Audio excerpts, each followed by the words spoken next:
Common serological patterns in the hepatitis B. So firstly, looking at the HBsAg. So where is it positive? So the positive findings are in case of the acute hepatitis B virus, and this is seen in case of the early phase as well as the high infectability. Next we are looking at the chronic HBV. The chronic HBV, and it has the high infectability. So in such cases it is positive, and as well as it is positive in case of the chronic HBV with low infectivity. Next, looking at the anti-HBs.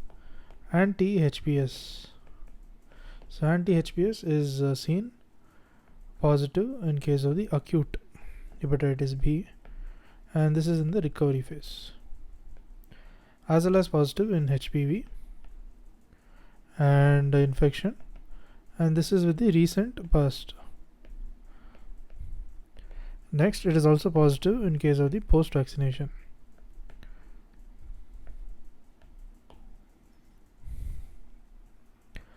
Now we are looking at the hepatitis EAG. So here it is positive in case of the chronic HBV with high infectability. Then looking at the anti-HBE. The anti-HBV, it is positive in case of the acute HBV, and this is the recovery phase, and chronic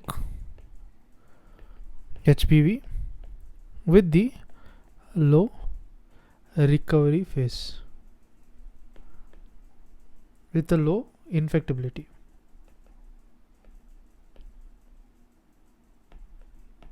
Acute HBV with the recovery phase and the chronic HBV with low infectability. Next,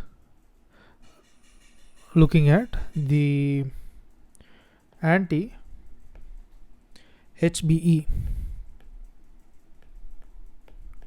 In terms of anti-HBV, it is positive in cases of the acute HBV. This is the recovery phase, and it is also positive in cases of chronic HBV.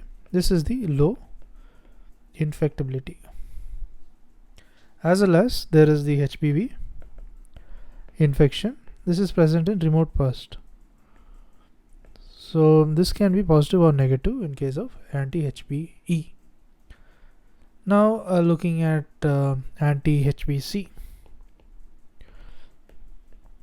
So in case of acute it is IgM, whereas in case of acute and the recovery phase it is IgG, and other chronic cases it is IgG as well.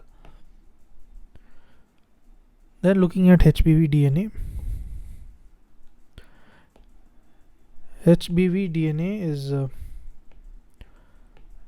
it is highly positive in cases of the acute phase, acute HBV, as well as the early phase.